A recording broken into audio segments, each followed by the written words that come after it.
welcome everyone. Let me just get my screen reorganized because everything got discombobulated when came back there. So I've got my chat window back up. Feel free to use the chat for questions. I'll be monitoring that, and I may not catch everything, but I will try to keep on top of that. And feel free to show faces. I do teach a lot online, so it's always nice to see faces and instead of looking into the void.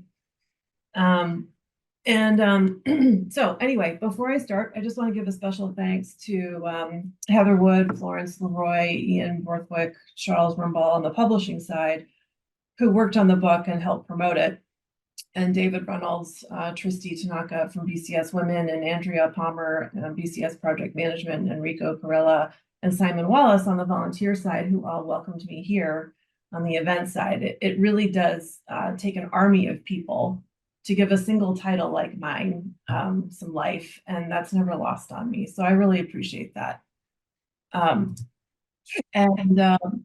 Like they said, I've been in this game quite a while now, focusing on topics relating to innovation, information management, and leadership. And I don't consider myself having all the answers by any means. Technology changes so quickly.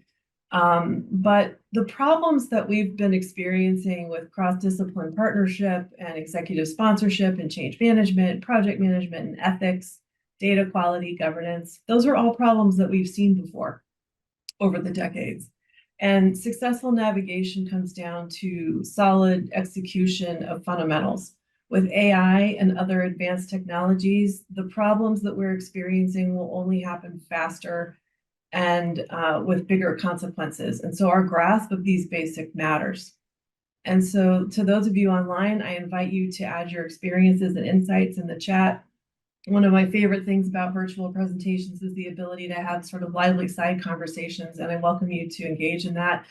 The monitor, well, I don't know how much the monitor will get involved, but I'll try to keep, like I said, I'll try to keep tabs on that and bring things up at rest stops and polls when we have them. These are my dogs, Booker and Bean, and they were sort of the US book agents on this project. And so let's hear from you. Let's start by, we'll put a poll up in here. How many of you have certifications or want them or don't? There's no right or wrong answers here. I'm just looking to understand the room a little bit. I can't see the poll, so I don't know if it's gone up. But okay, so don't have any certificate. I'm just reading the chat. One or more. Okay, the poll just went up.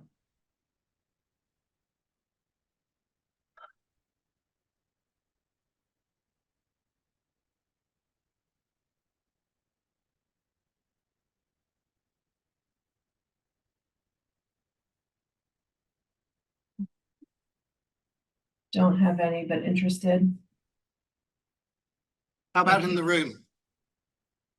Who do it for one or more certificate? Yeah. So at least 3 people registered for that. Working on a data related certificate? 1. Good. No certificates. Everybody else? Thinking about it? What's the room got? Thinking about it? Anyone volunteering for that? Yeah, we got 1. Okay. Yeah, no wrong answers. I'm just, well, whoops, stop sharing. Okay, share the results. So I'm just curious, just interested in where people's heads are at.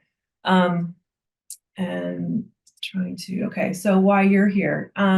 You're either curious about how to run data projects more smoothly, or you've realized that the learning curve of driving data work or changing data cultures can be steep. You think that I think that learning about changing data culture is sort of like learning to play golf or play an instrument. And you first need to learn how that instrument works, and then you need to practice over and over and over again. I'm sure Andrea can vouch for that. I mean, we've both been in this for a long time. And it's one of those things you just hone over. It's like a craft. And these things become fluid because leadership is fluid. And when leadership is fluid, sponsorship is fluid. And when sponsorship impacts the culture, and we'll talk about that in a minute. But the thing to remember is that we're part of culture. And when everyone is stuck, like it's like traffic, like when everyone is stuck in traffic, they're part of traffic. And so we have to remember that we're part of that equation. And we'll talk about that a little bit as well. So today I'm going to show you some techniques to continue moving up that curve and by adding to your adaptive toolkits. And these are things that you might know or probably have heard of. And if so, consider this a refresher. And these are things that might sound like common sense. And if so, think hard about why it is so often ignored and overlooked. And we'll talk about that. Regardless, think about how you can start integrating some of these things in your day-to-day and what you can do to practice, because we have to keep that in mind, that we're a dimension of that culture. But first, I'm going to set the stage and review a bit of what we're going to cover. These are a few of these are concepts in the book. And so if you look in the dictionary, data is both a noun and a philosophy. As a noun, it's about facts and statistics, but as a philosophy, it's about things known or assumed as facts. And with data, language matters. There's this very forgiving gray space, and it's also a very precise discipline, making it essential to have a point of view. So I'll spend a little time laying some of that foundation. I just had got a little ahead of myself. But anyway, so we need to move from thinking about data as a utility that everyone has access to data data as a capability that everyone has. And there's a big difference between those two analogies in terms of skills, infrastructure, and where investments get placed. A study by Accenture found that only 21% of employees are confident in their data literacy skills. And that's not just a skills gap, that's a chasm threatening to swallow the ROI of the infrastructure investment as a whole. Global spending on data and analytics solutions was projected to reach $275 billion by 2022. This was just a few years ago. But how much did these same companies invest in ensuring that their workforce effectively used these tools? And what if we reframe digital capability not as a nice to have, but as an insurance policy for data infrastructure and investments? So what is your role in relation to driving data projects at your organization? Are you an executive or project practitioner? Are you adjacent to a data team? Are you adjacent like a business stakeholder?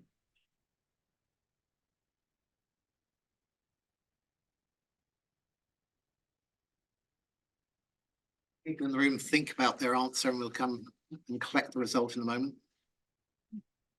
So we've got some project practitioners, some data team folks.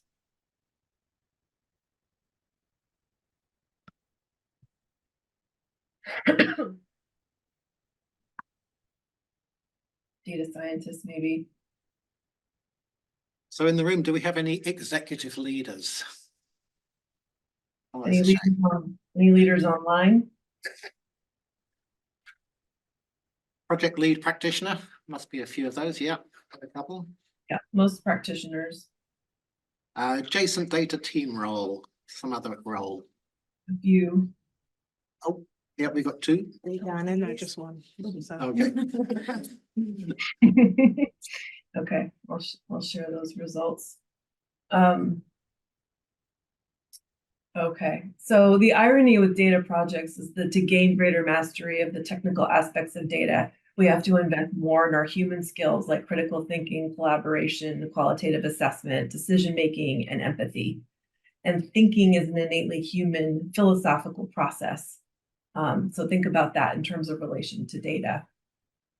So how do I help? I empower data leaders to transform their cultures to make data an integral service. I do this in a few ways. I observe and listen to data leaders to tailor solutions. I assess sponsors and teams for what literacy skills they want to develop. I collaborate with leaders to help them determine and unify approach to data project management. I facilitate workshops that increase data awareness and impact. And it comes down to proven methods, adaptive capabilities, and customized toolkits.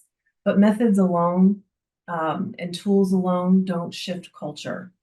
I help through workshops and consulting engagements, teaching and research, writing. So definitely look into the book. But change management requires deep roots. And so when I think about data projects, all technology projects are data projects. And that's something that I talk a lot about in the book.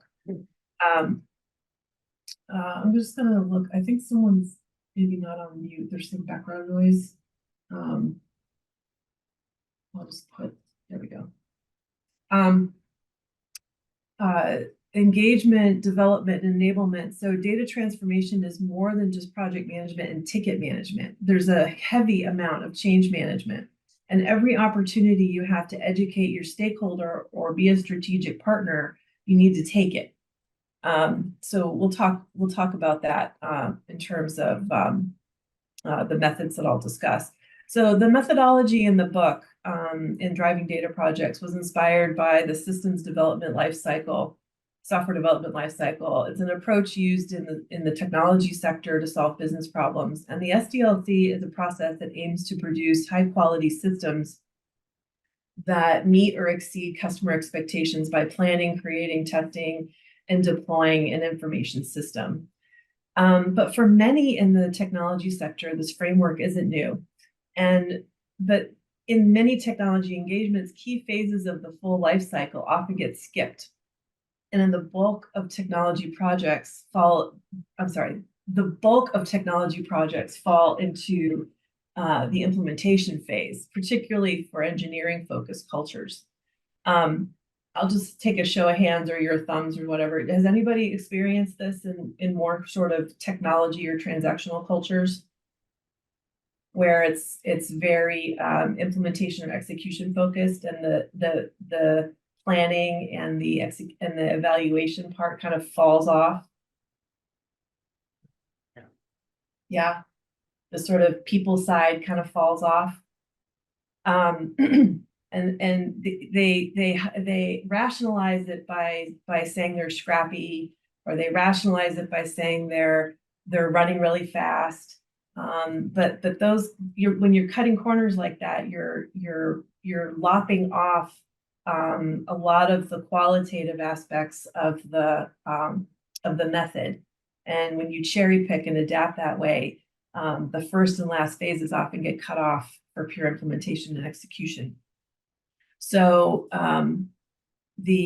so if we cherry pick these phases and we think about tuning change, we fail to understand that each project and change management phase has a purpose, and it quickly becomes clear that an organization will perform as well as its lowest performing level of a given supply chain. So notice how many supply chain processes there are in a data organization. You have supply chains for information coming in many forms. It could be in the project lifecycle, the change management program. There are almost endless projects and processes within the data stack. You have the DevOps process, you have the governance process, you have the ML ops process and model maintenance process. The data teams leading transformation efforts have all three to contend with. And when you cut corners for whatever reason, and I'm not judging, we're not going to judge that, but for whatever reason, it presents all kinds of data quality problems. And that is what's happening today. So when you inject AI and other advanced technologies into that problem set, it'll just amplify them and their consequences. And so it sounds like common sense what I'm saying, but moving into the next level requires taking the time to have a solid grasp of the fundamentals and fostering a mindset for change. And we're going to have to learn that slow down to speed up lesson the hard way a lot of times before we get it. And this is the primer, this book is the primer to get started. And so each level for change emphasizes a set of activities where mindsets and small culture shifts are necessary to establish the use of data as an ongoing service. So that's my plug for the book and the methodology and all the stuff that goes with it. And I hope you have a chance to check it out. So we're going to talk a little bit about leadership in context, because I think that's an important aspect to take into account, and it'll all make sense when we get into the whys. I promise. So I like this quote. Mark Twain is one of my favorite American humorists, and this is one of my favorite quotes. And data is a lot like garbage. You better know what you're going to do with it before you collect it. It's appropriate given our topic. As much as a third of enterprise data can be considered rot, and another 52% of data is dark data with unknown value. At least a portion of which is almost certainly rot, which is, anyone in the room know what rot is? I'm forgetting what it stands for. It's obsolescence. And anyone online? I'm just writing a piece on this right now and I'm forgetting what it stands for. Obsolescence and trivial, but I can't forget what the R stands for. Redundant, I think. In any case, 94% of organizations are failing to stay within their cloud budgets. That's Snowflake, probably. And overspending an average of 43%. And what are they overspending on? And it's the cloud. The storage, including backup and recovery, is the number one on the list.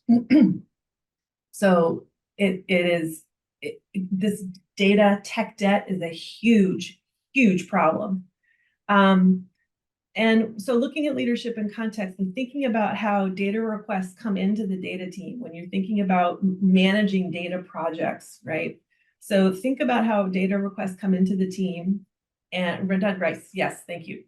And why data strategies sometimes exist and sometimes don't exist. It's important to look at the data leadership team in context. The biggest inflection point data teams confront, directly or indirectly, is ineffective executive sponsorship for the data function. And it starts at the top. And ultimately, the data must help the CEO, the CDO, the CTO, and the CHRO, and the rest of the leadership team, but primarily those partners, to partner more strategically and effectively. Data must break the silos between those functions. So let's look at some stats. 80% of executive respondents report that the primary challenge to becoming a data-driven organization are human: culture, people, processes, and organization, rather than technological. 75% of CDAOs who fail to make the organization-wide impact their top priority will be assimilated into technology functions. So it's only a matter of time. And 21% that they will say they will be developed, that they have developed a data culture within their organization. So very few have a success rate. Okay. So most CEOs hire a CDO and move on to other issues. If that happens, the CEO and CDO executive sponsorship is broken.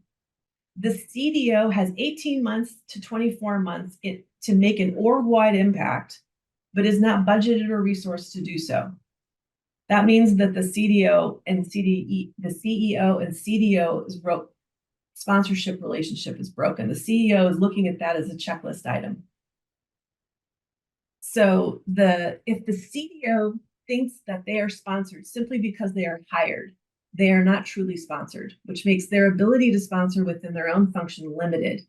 When the CDO is not well prepared to be an executive sponsor, it doesn't work. Often it's a matter of time before the CDO is reporting to the CTO. How's this? Just show of like thumbs online and arms in the room. Is this landing? Like arms in the room, up and down. Is this landing? Like, is this making sense? Thumbs online. I can't gestures. What? I can't hear you. What? There were some gestures in the room. I'm not sure whether they were thumbs or arms. in a good way, or like, okay, good, resonating or not? Yeah, and some nods. There's definitely nods. No, it's definitely not. Okay.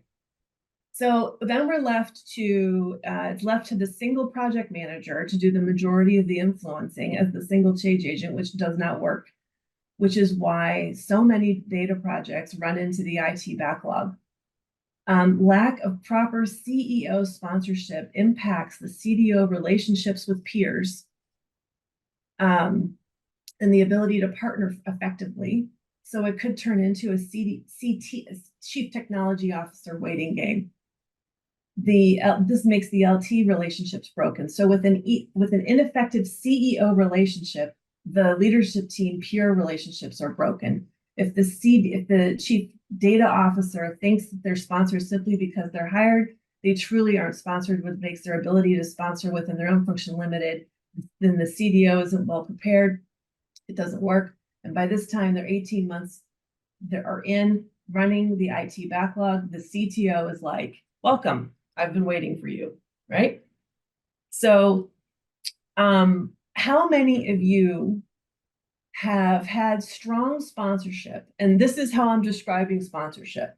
I want to be very behaviorally specific. I want you to think about your boss and your skip level. Have had strong sponsorship up to 2 levels above you with the following characteristics. And I want you to check all that apply once the poll comes out.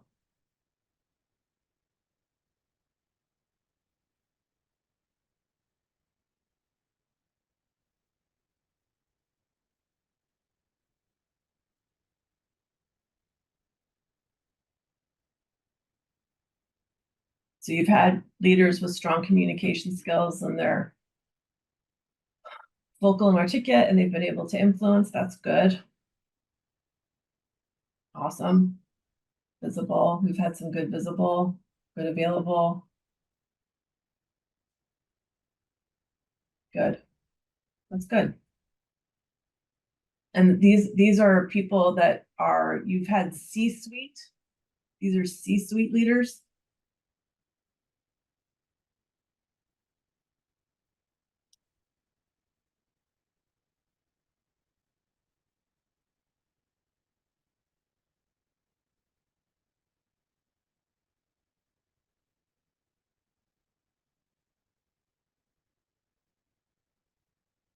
Good. Well, I've got a whole chapter on executive sponsorship, what it looks like, how to prepare them, how to work with business stakeholders and how to prepare them. But oftentimes people find themselves not sponsored very well, and the C-suite, the CDAO is not resourced or budgeted very well to execute the programs that they need to.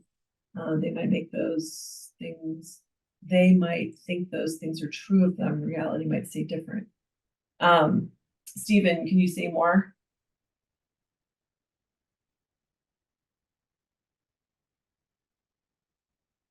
Stephen, you can unmute and speak if you want to respond directly.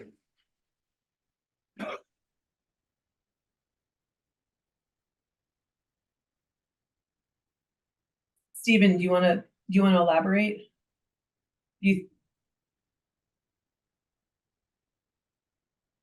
Maybe not. Might be suggesting that that you're rating higher than what is actual reality. Is that what you're saying? Perhaps. Okay. Yeah, that could be the case. The stats that I'm seeing and things that I've witnessed and is that the CDO is expected to make the employee population data literate, but is not resourced or budgeted to do that. And that's often the case. And there's a revolving door for CDAOs to be successful. And they often have 18 months to 2 years before they rotate out. And that's not really a recipe for success. So it may be different with this crowd. And I don't know if these are project managers within a data team, or project managers within an IT team, and that could be very different. If they're doing data project in IT, that's a very different climate. So and so that may be higher. So let's move on.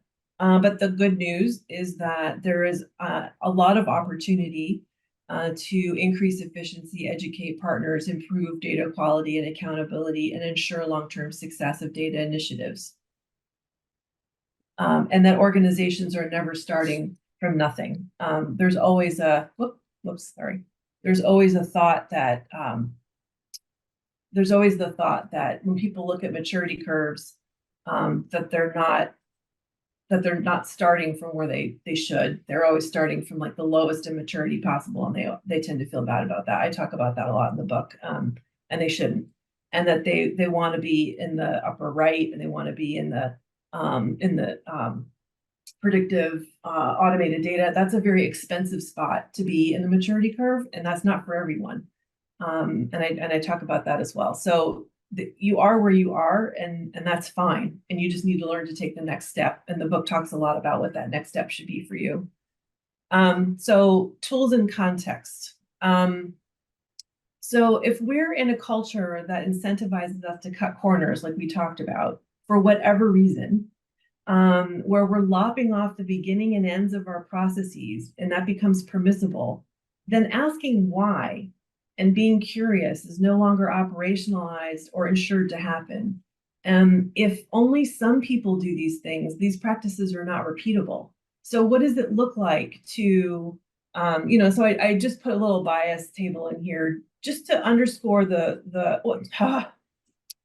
just to underscore that we are inherently biased, and that bias makes it into our data models, that the culture comes into our processes, and that our tools and methods are never culturally neutral. And so what does it look like to run fast and break things at Facebook compared to Starbucks? Or what does it look like to think like owners at Tesla compared to BMW? It wouldn't fly to think like an owner at BMW. I guarantee it. Does anyone have any stories about culture shift or shock going to different organizations in the room or online? Does this resonate?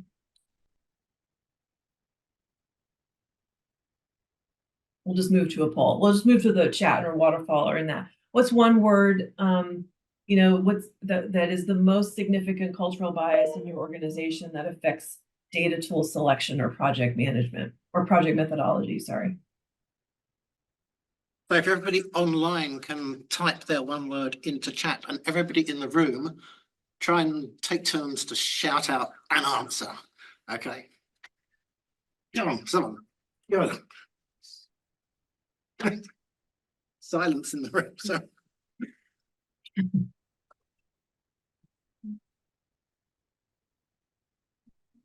like in Amazon, it's bias. It's bias to action, right? They really constantly need to be making a decision.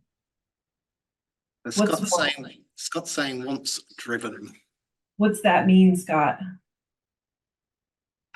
It's very, sorry, am I unmuted? Yeah, I think so. There's very little analysis of needs or okay. Yeah, so it's very, this is shiny, this is what we need to do next. And it's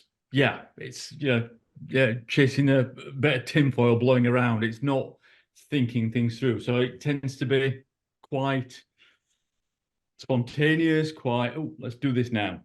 Got it. Bias to output versus outcome. Patting ourselves on the back for like finishing something, but it doesn't have to be good necessarily. Yep. Any others? Those are good. Doesn't have to be negative. It can be. Trend following. So a bias to follow what the perceived trends are in the market. Okay. What would be an example of following a trend? doing a big CRM project with a well-known tool that I won't name without thinking about why. And that was Like kind of, sales. that was kind of expensive. Yep. Layoffs can be another trend. Everyone's doing layoffs. Enrico's saying AI, because everyone's doing AI, so. Everyone's doing AI. Sprinkle a little AI on something. 80-person SME where everyone was expected to do what's needed. Now I work for an 8,000-person public sector where roles are strictly controlled and stepping outside of your role, even when you have experience and knowledge, is frowned upon. Okay, stay in your box. Stay in your box. Okay. How about following the market rather than leading it? Conservative, sort of conservative thinking. Optimism. I work for like a data software vendor, and it's always our tool can do everything, regardless of how it actually and how we fully works out what that means in practice. I was at a place that was it's easy, everything's easy, even when it's not. And there was this kind of unspoken belief that no one argued with it. So that made things quite difficult. Okay, so the why paradox. So we've been covering these points by looking at leadership and tools in context, and asking why requires more than just curiosity. It requires cultural support. And it looks like a fair amount of you have some cultural support, which is great. And we look at the skills for effective questioning, and often undervalued in traditional hierarchies. But I want to question how much leadership support you have if all these biases exist, right? Like, think about that. It can't be like there's a both and, right? Like the leaders are like, it sounds like they're really visible and communicative and advocate for you, but they're confined within the bias of the culture. And so how much of the status quo are they maintaining? And if you're trying to ask why and do root cause and do change, how much are they wind at your back versus getting in your way? So there's a kind of both and there. So skills for effective questioning are often undervalued in traditional hierarchies, and that one there with the 80,000 examples, a perfect example of that. Stepping outside of your role is frowned upon. So asking why in that culture, you'd probably get your hand slapped. The trend AI tools, like asking why in that environment, like should we? Like just because we can doesn't mean we should. Like asking that question in that environment against kind of bucking that trend might not be popular. Or I forget the trend, following the market trend, but like asking why against some of these cultural biases, the can we, should we is what I'm getting at. And performance management systems may be inadvertently discouraging deep questioning as well. So the final point brings us to why, asking why as if it's simple. So Deming believed that 94% of business problems are caused by malfunctioning systems, not individual actions.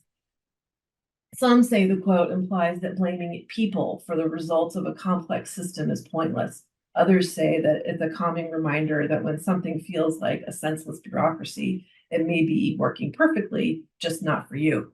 So it's just something to keep in mind, that there's something larger at play, that when you're asking why and you're having a hard time, it's not about you. You're in a system that's designed to work this way. So the challenges of the status quo are all fairly predictable. Time pressure, all methods require some time for thoughtful analysis. Cultural barriers, we talked about a number of these. Short-term focus, all three methods that we're going to talk about aim for long-term strategic solutions. There's going to be a lack of training, effective use for any of these methods, and leadership support. Without top-down support, any strategic method is likely to be underutilized. So we'll get into some of that in a second. So the three methods. So we're going to talk about the 5 whys. Toxic positivity can be an issue. Yes, 100%. Management don't want to know the problem or even that the problem exists. 100%. And they want you to bring solutions and not problems. Yes. The 5 whys. This originated in Toyota's manufacturing process that helps identify root cause of problems, and it's the example application and data quality issue. The golden circle. This is Simon Sinek's TED Talk. I'm sure everyone's seen it by now, and it aligns. It starts with why before how and what. And it aligns the data initiative with organizational purpose. And it feels really good, and it's a beautiful talk, and it enhances buy-in from stakeholders. And it's very interpersonally focused. And the human-centered design, which we're going to end up talking about in depth, emphasizes empathy and user needs. And it applies design thinking to data problems and encourages asking why from multiple perspectives. We're going to cover each at a high level, but we're going to go deep on the human-centered. So the 5 whys is an iterative, anyway, I'm sorry, let me back up. So each method provides a structured approach to questioning, making it easier to incorporate into cultures resistant to change. And the 5 whys is an iterative problem-solving method that aims to identify the root cause of an issue, repeatedly asking why, and it helps to dig beneath the surface of a problem to find the underlying issue. It's very logically oriented. Has anyone used this kind of show of hands, like little icons? I can't see the room anymore. I don't know what happened to it, but oh, there it is. Has anyone used this one? Yep, we have two hands up. Hands up. Any thumbs online? It's used a lot in loads of contexts. Yes, it does. Any other users? Scott's used it. Stephen, extension, theory of constraints. Yes.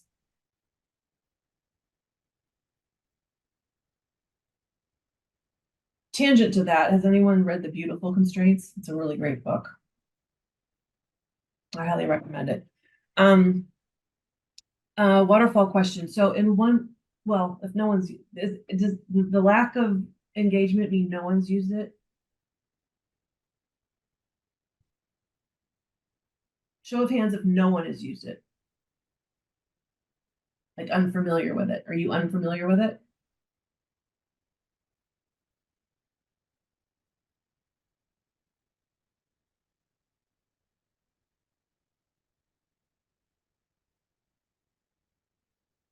I know that it's a concept that if I'm remembering correctly, that sometimes is used as a methodology for Lean Six Sigma, but I'm just trying to remember.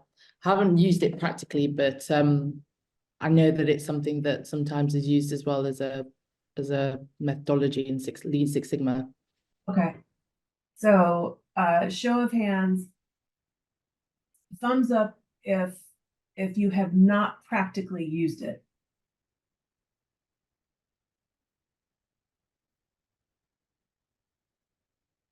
I'm counting 5 in the room.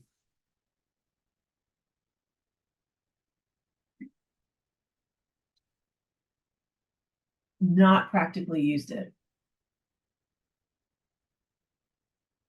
Five people in the room have not used it, and two online have not used it. Okay. So the specific task, would it be worth spending time on it? I mean, I'm fine to be kind of Lucy on the in the presentation if you want to spend more time. I thought more people would have had more experience with the human-centered design, so I was going to spend more time on that one. But it's your time too, so I want to make it relevant.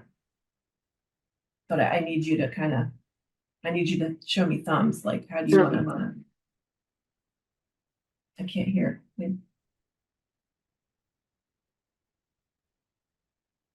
Hello? Scott says a refresher would be good. A refresher. Okay. Let me, I shall do that.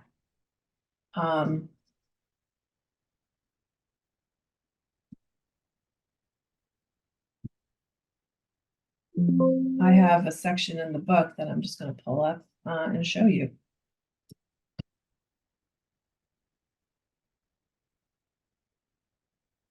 Um,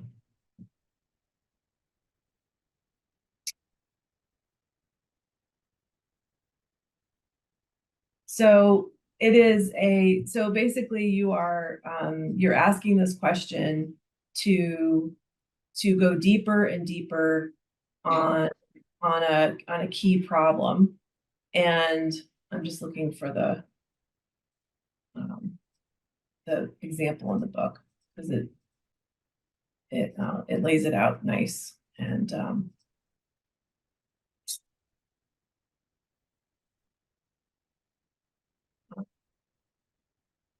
one second.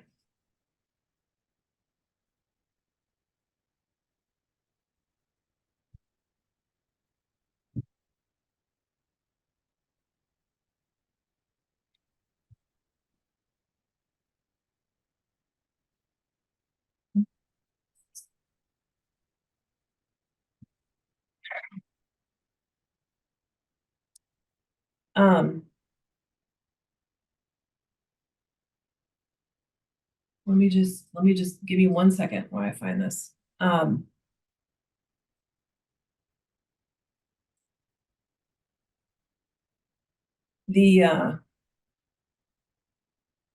It's a detailed, it's a logical questioning technique to aid in root cause analysis. It's precision questioning. So it's saying, what is the specific task or process or deliverable you're hoping to introduce? So Airbnb actually did this, and they have an example in their data university where they proved that they saved a significant amount of money and reduced their data scientist money, reduced their time with their data scientists during their data request process. Gosh, I wish I had extra slides on this and I took them out because I thought I would not have time, and now I'm taking time. Does anyone have the book in the room? Simon or I don't think so. okay. We want a discount. What? What? Discount to buy it. They want their discounts. Because I'm searching in the PDF and I'm trying to, there's a layout in the book that I'm just trying to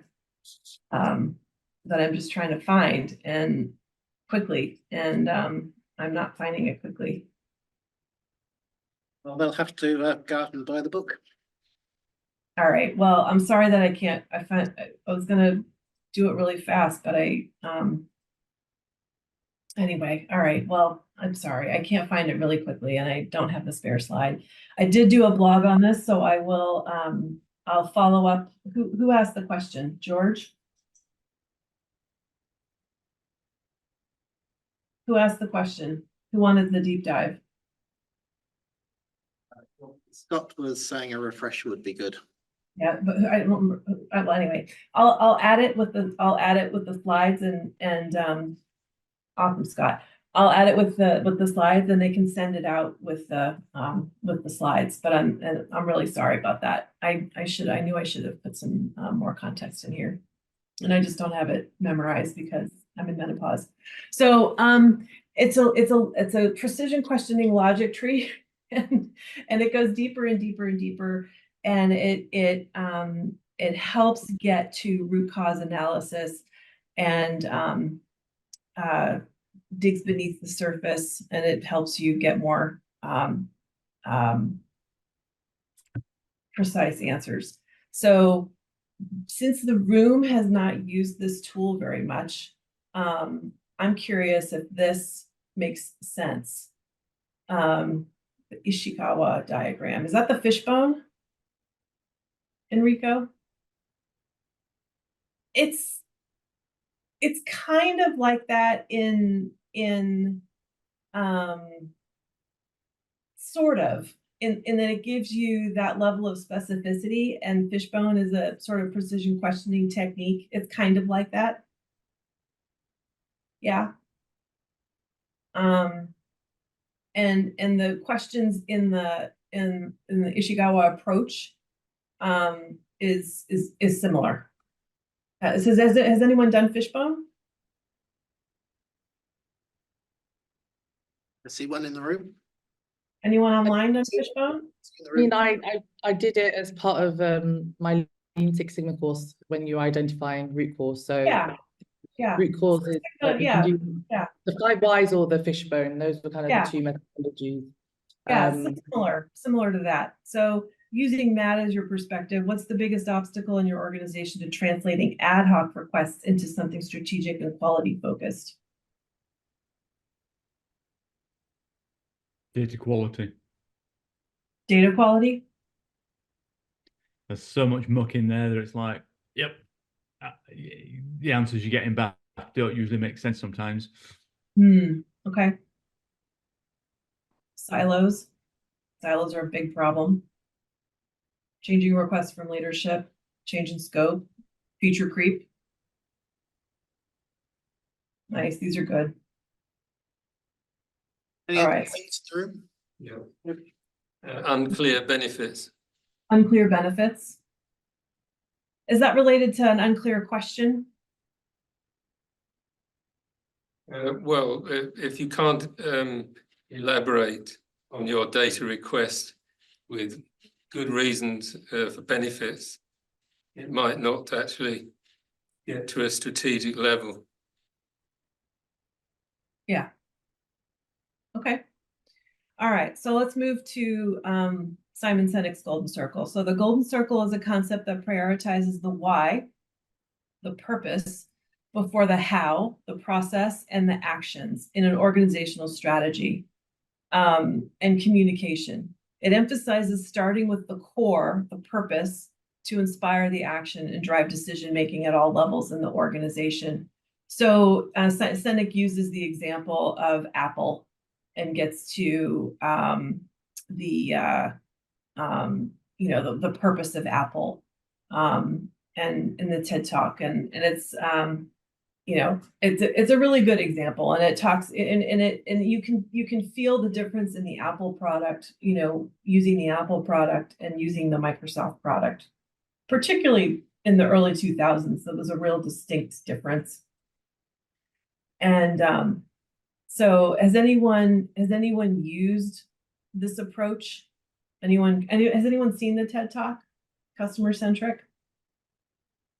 The Simon Sinek TED Talk?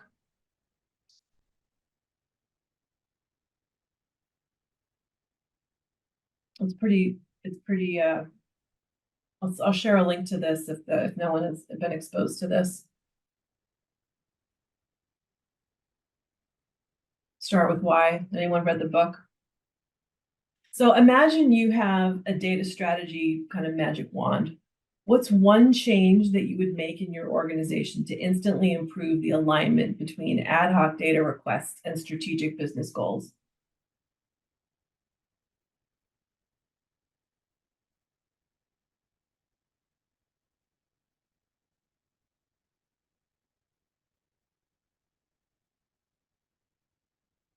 Leadership communicating what the business goals are. Management buy-in.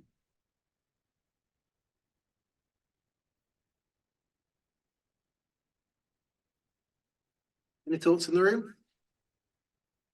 Analysing the requests, triage, and to make sure they are in line with business goals. I had one person give me the wand back. That was an unusual moment. Yeah, get clear prioritization. You couldn't handle the pressure. You would what? Do prioritization? Clear prioritization. Yeah. Is everything prize zero in your world? A lot of different things from different silos, and someone needs to prioritize. which ones Okay. we're going to try and do and stick with that for long enough to get some of them done. Okay, okay. So I'm not, when I hear that prioritize process improvement over to customer delivery for a while, just for a while. Management buy-in, communication, prioritization. These aren't all squaring up with all the great sponsorship and communication stuff I heard earlier. In terms of how executive sponsors are showing up. Because this stuff should be in alignment. So do you see how culture and leadership and sponsorship, how critical that is when you're trying to make change and when you're asking these whys? And how hard it is when you're trying to do the work? Do you see how those are in misalignment? And how much support you actually need to ask these questions? I can't see the room move, so just go ahead and shout it out. Is that resonating? Like when you're asked to ask why, you need to be supported to ask why. Does that make sense? That's a trust piece, though, isn't it? Effectively, we've got leaders that can communicate, will sponsor, but they're gunning for their own things sometimes. They've got those skills, Yeah. but actually linking it all together can be, Yeah. requires Steve, trust. you need to be allowed to ask why. Absolutely. And so when I hear, well, HR will sponsor a training, and God bless them, I think their heart's in the right place. They're like, just be childlike. Just go back to your child self and be curious. And it's being full of wonder. I'm like, that's not the kind of place this isn't about being a kid. This is about trying to solve a problem. And this isn't that kind of why. Why isn't about the childlike part. And the culture isn't about supporting a child's mind. The child, the culture is about supporting crisis management. There's this real big difference. And so when we talk about creating safe spaces and psychological safety, that's why we're talking about that, because the system is not built for safety. And when you step outside your box, as that other person was talking about, the government or a public institution, it's not safe because you're told to stay in your box. So asking why is not operationalized in that culture. Is this making sense? Just show thumbs or something online. Like, I just need to see them landing. The nods in the room. Yeah. Okay, so we're going to go into human-centered design. And so this is the one that people are most familiar with, because this is where most of the ad hoc requests come through. This is a part of a newsletter from I'm not going to say his name right, but Arleon Vautier, and it's the dashboard assessment from the Data Viz Clarity newsletter. So I recommend you sign up for it. It's a really good newsletter. And I just put some language to it. And he's got some really good visuals. And this is how most of our lives look when we're working with a data team. And we receive a general request of, like, I want to see customer behavior and I need a dashboard for all my KPIs. Like, we've all lived in that space. And I need an immediate turnaround on it. And you probe for some sort of underlying strategy, and you're looking for priorities or problems, and you're trying to understand the user's environment and the intended dashboard use. And you're looking for the complexity of the business rules. And but I'm trying to figure out where I belong here. But you're guiding the stakeholder to articulate their specific needs. And this is where you kind of begin the ticketing process. Like, as a business stakeholder, I want to do what action so that I can receive what benefit, right? You're trying to get them into some language, and that gives them some focus. And then some core KPIs will come into relief. So they're giving you what essentially is Santa's list, right? And so I give you a common scenario, right, that has some some core challenges that there's an overwhelming amount of KPIs, and I'm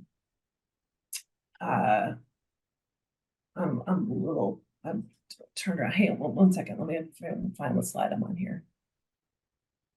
Okay. So there's an overwhelming amount of KPIs, and we're looking for we've got a lack of context in the request. There's no clear communication. We are detached from the business strategy, which is also common because we're not data teams and business teams don't collaborate very well in terms of sharing strategy. And there's a potential for data overload. And I'm looking, these are common strategies. These are common pain points across all of the methods. And the ad hoc requests often leave data teams flying blind and unable to leverage the full potential to support business goals. So now we get into this sort of Santa's list problem.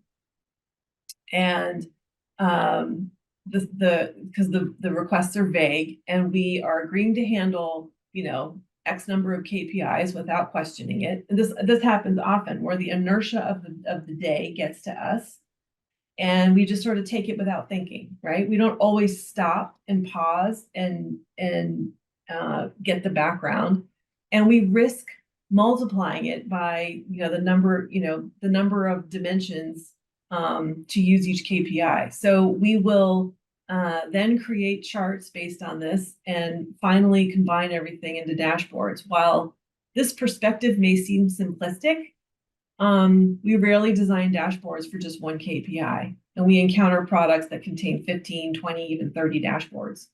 So we want to kind of slow that process down. There's a lost opportunity here in terms of creating an overwhelming dashboard instead of an actionable tool. So we want to make this more focused, and now we have we're going to move toward a ticketing process. So we've got way too many KPIs, which leads to a difficulty in decision making. We have resource inefficiency. We've got misaligned priorities, a focus on quantity over quality. We've got poor user experience and low adoption rates, most likely, and a missed strategic opportunity. So we're going to declare the role. We're going to move toward this kind of focus statement, and we're going to make these the focus statement that will make these KPIs come into relief, right? So where we had 30 KPIs that the user thought they wanted to have, they're probably now moved to like 10, because the statement now focuses it towards what's really important. So the report becomes customized according to user preferences. It gains a better understanding of their challenges. It enhances their experience. It reduces the cognitive overload. It minimizes the filter overload, and it avoids data overload. So at first glance, asking the why, and this isn't necessarily related to the golden circle, but asking the why seems like the simplest thing in the world. And often it's the first word that children learn, but we associate it with curiosity and learning. But putting that question through its paces has business and data implications. Then we talked about the leadership context, and not engaging in deeper discovery. The data team misses the chance to create lasting value and data-centric decision making. So while both methods involve asking why, they require different skills and face different challenges. So here's the sort of the lost opportunity and lost value of looking at the human-centered design one. The percentage of dashboard KPIs directly tied to strategic goals, the actionability and clarity, the sort of user comprehension of the scorecard, the timeliness. But the key takeaway is that by addressing the quality measures, organizations can transform lost opportunities into tangible improvements in their data quality, in their data strategy, directly supporting business objectives. So by pausing the Santa's list of the 30 measures that the person came to and saying, what is it you really want? And, you know, who are you and what are you trying to get, and slowing them down and providing a report that was more relevant, they were able to recoup this loss. So that gets to, you know, what are the unique aspects of these methods? So the 5 whys, which is covered in the book at depth, is a systematic deep dive into root causes. It is similar to the fishbone. And the learning reveals underlying issues behind the surface level requests. The golden circle aligns data initiatives with purpose and process, and it emphasizes the importance of why in projects. And the human-centered design transforms broad requests into more focused solutions and highlights the value of user-centered target dashboards. But what I want to get into, and I need to move this around a little bit. Let me make this big. Can you still see this? Can you still see this? Yes, but it looks. Okay. So I need to move this thing around here. So what's interesting about this is if you move this up and down, like you just move this thing around, that they're not interchangeable. They require different skills. And so when I say there's a bias in tools, right? Like the fishbone or the 5 whys or the golden circle, like your go-to tools are like they're like I love the 5 whys because I'm more logical. I love precision questioning because it's like a question tree, right? But the golden circle is more it's more interpersonal and intuitive. And you just have to be, there's a different skill set involved, and it requires different training. And so you know, some people may favor that approach. And so you have to think about what you're good at.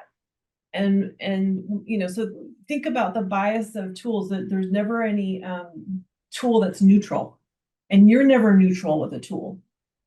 And so it's always good to get cross-trained in things. And these require training.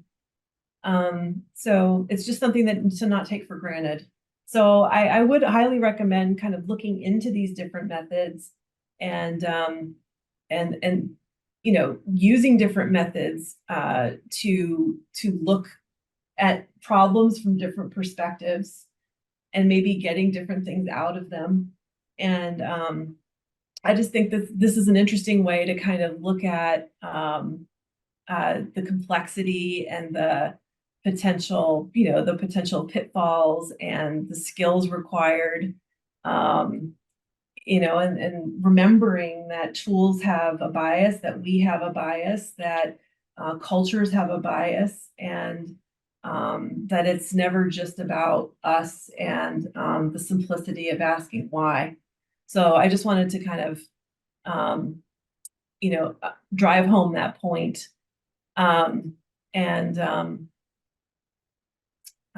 So we talked about why we don't do this more often in terms of the time pressure, the fear of failure, expertise paradox in terms of professional settings, and what we're rewarded for doing, or a lack of practice, the resistance to change. You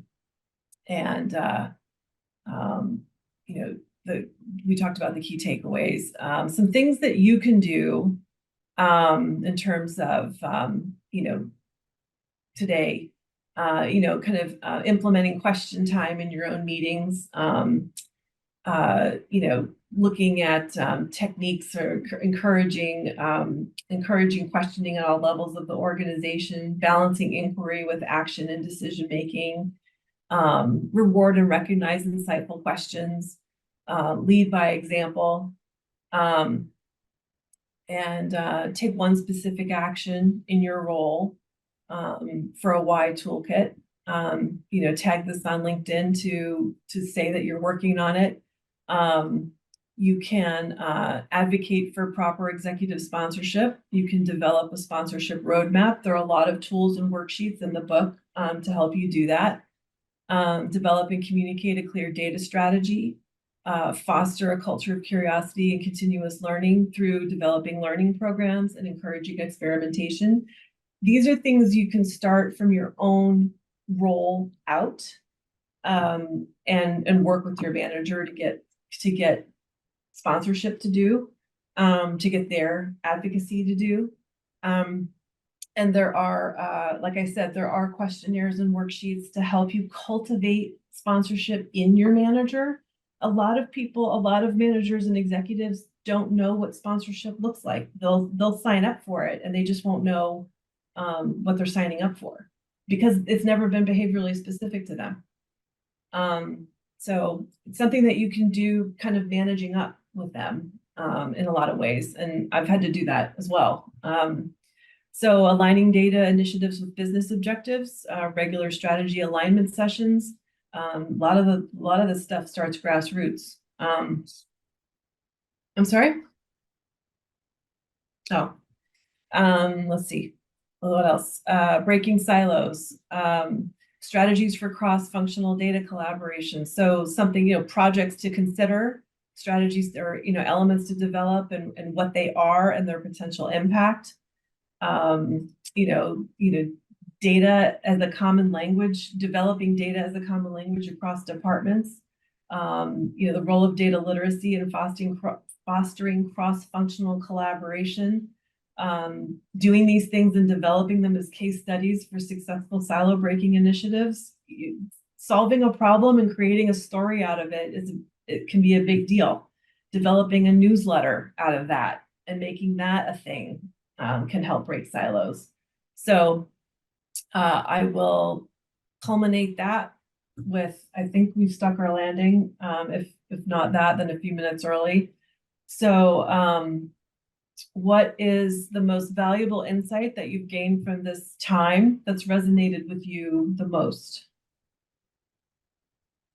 And then I'll turn it over to you for whatever you'd like to talk about, because I did not find my diagram that I wanted to show you from the book. If you're online, you can either chat or turn your microphone on. If you're in the room, you can just talk because you're live.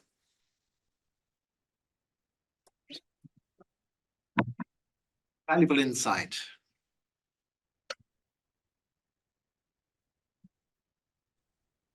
You like the comparison table?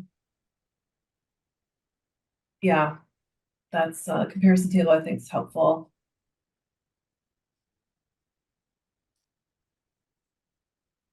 Probably that there's no one answer to the it's not that there's no one answer. It's a toolbox of techniques, and it's horses for courses in the situation, as it were.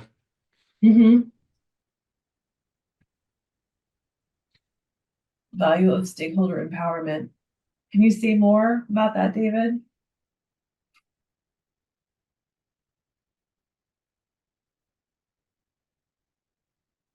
What about stakeholder empowerment was interesting to you?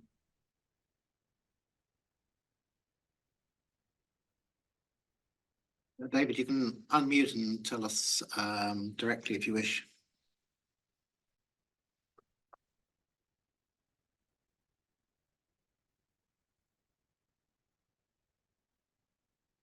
Yeah, the leadership dynamics are really critical to understand. I think people take that for granted. It's like happening above them and it doesn't matter. And it really is, it sets the tone for the entire data group and the success the data group can have. If that leader isn't around or not going to be around for very long, and you can kind of tell. So it does matter. How that is derived from the company culture. Yeah, the company culture, the monoculture matters quite a bit as well in terms of what's permissible, kind of the container that you're operating in, and the tools you're using are not neutral. Those reminders, I'm constantly reminded about that. I come in, I feel like a sort of corporate anthropologist and constantly looking at an organization and what tools they're valuing and clutching to and holding as sacred, and the language that they're using, and what they honor, and what they, how they treat people going up and how they treat people going down, and when they, you know, when they're looking at data, how they're accumulating the debt, you know, and as they're making requests, you know, that first request, the second request, they're continuing to pull data against requests that don't matter, just because someone wants to, you know, wanted to see it once. And that still has cost. And those questions have costs, even though they weren't good questions. Data isn't free.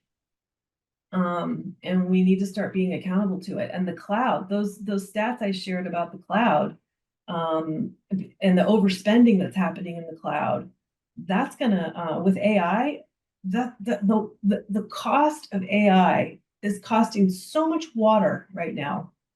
And I bet we're gonna end up on some hybrid model where we're gonna go back to rack space at some point. And when we go back to rack space and we have to physically see our data again, we're gonna have to, the business is gonna have to be more accountable to the questions that they're asking. And we're gonna have to attach a financial value to it once more.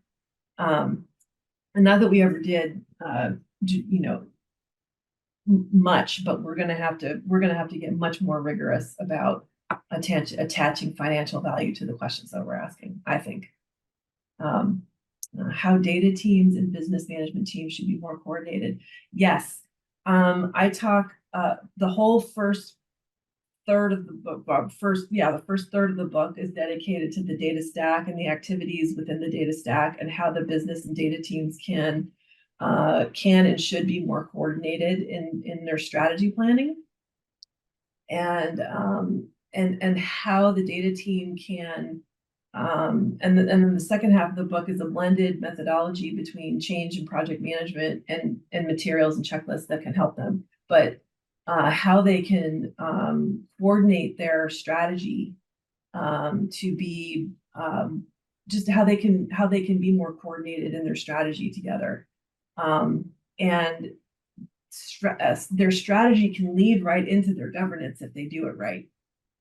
And that's what I did at Microsoft, essentially. I had a 3-year strategy that I basically ran into governance, and did it with what people cared about most, which was budget, feature prioritization status, and architectural turf. And then it went into policy. But if you look at governance just as a tack on compliance policy project, it never works. And it's the first thing to get cut, and those people get laid off. But if you really integrate it with what they care about, which is features and the architectural environment that supports their data ecosystem, they'll show up because they're living in it. I mean, that's the whole environment they're living in. So that's really, really important for their strategies to be lockstep with each other. How can you help an organization to be comfortable with being asked why? Oftentimes it can be that the boss just wants it done. Can you share a little context about that? About the boss just wanting it done? Can you give me a little bit more?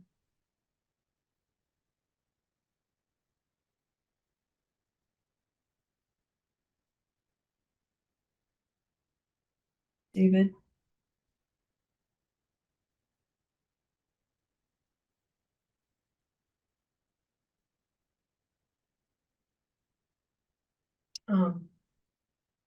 Mentioned about the benefit of understanding the strategy. What if they don't want to give it? Mentioned the benefit of understanding the strategy. Well, let me just leave it here. The benefit of understanding the strategy. I don't remember. Maybe you can unmute your mic.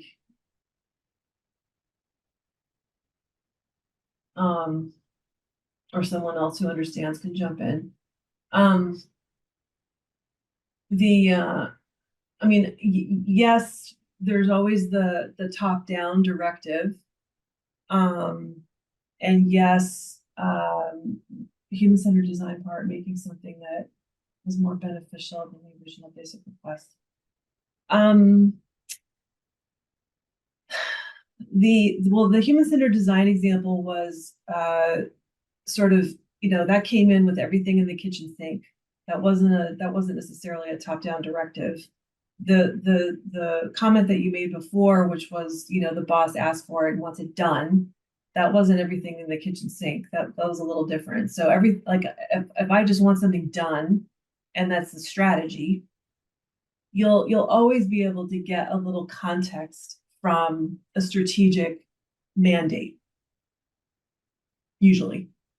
And so you can kind of chew at the edges around, well, what's the impetus for this, and how does this relate to, what the company's about. And I mean, without you kind of giving me a little bit to go on, like, it's a little hard to address, but you can always kind of chew at the edges in terms of getting some context, and kind of playing the why game around that.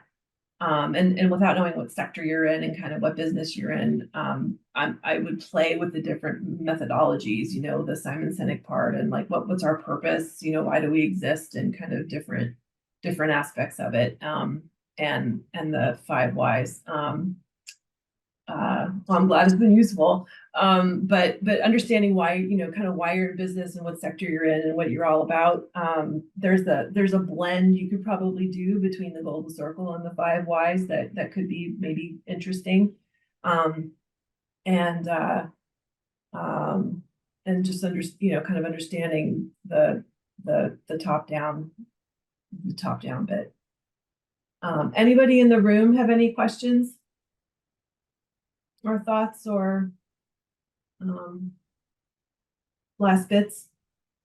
I guess a thought I had, the human-centered design, it felt like it's parallels agile development to some extent, in that you begin with trying to find a meaningful thing that you're going to build for the requester, but then having built it, you review and iterate with them, because I've never known a business manager who knew at the outset what they were going to do with all the data, but once you start giving them some of it, then it becomes clearer, in my experience.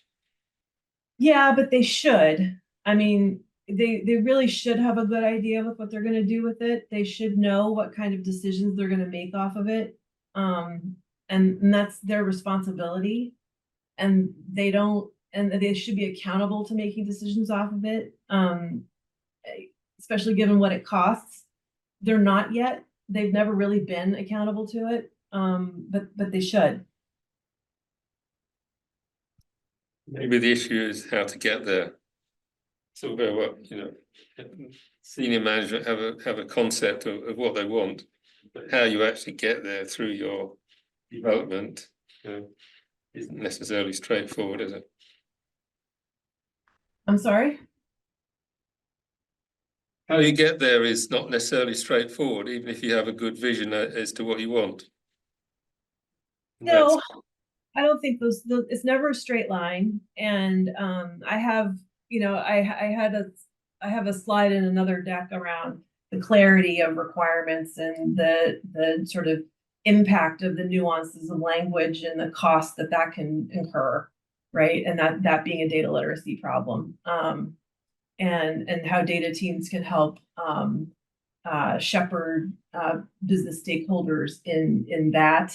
That's sort of a different topic, but that's also a problem. Like they don't even really know what questions they're asking, or the impacts of the language, and how that directs the kind of resources or the kind of methods being used, and how that costs. Right? Like that could dictate statistical analysis, or it could dictate a different kind of modeling. And it dictates the depth at which they're going into the stack and how long that may take. And they have absolutely no, they'd be fine if you told them it was magic. Right? They have no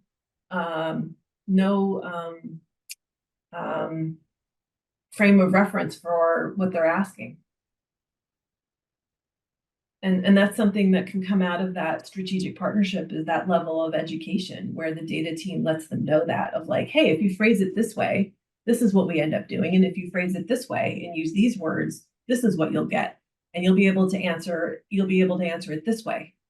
And they need to help them understand, as a consultant, right? Help them understand the kind of answers that they would get, as a potential output. And too often, a data team is treated like a pizza joint. Like, I want a pepperoni and I want it tomorrow, you know? And putting orders in, and that even the concept of a ticket feels offensive in that context, right? Like, it should be much more of a consultative conversation.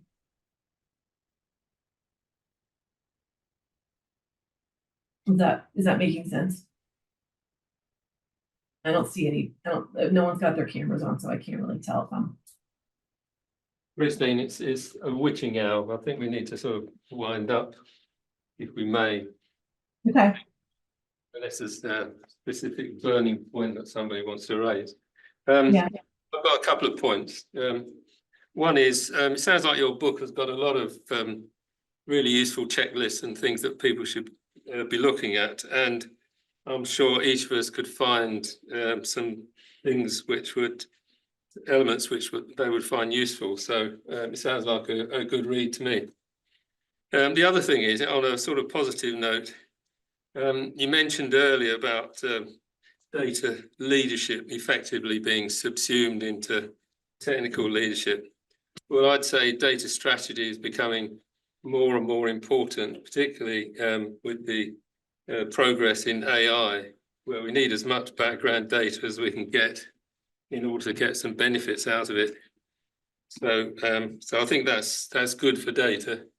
I don't know if you agree with that, but I think we're going in the right direction of making sure we're well, rather information driven, I suspect. We're not just data driven, but we need a lot of data so that we can get some information out of it. Good. Anyway, I'd like to thank you, Christine. Very illuminating and useful presentation to us, and I'm sure all of us have got something out of it.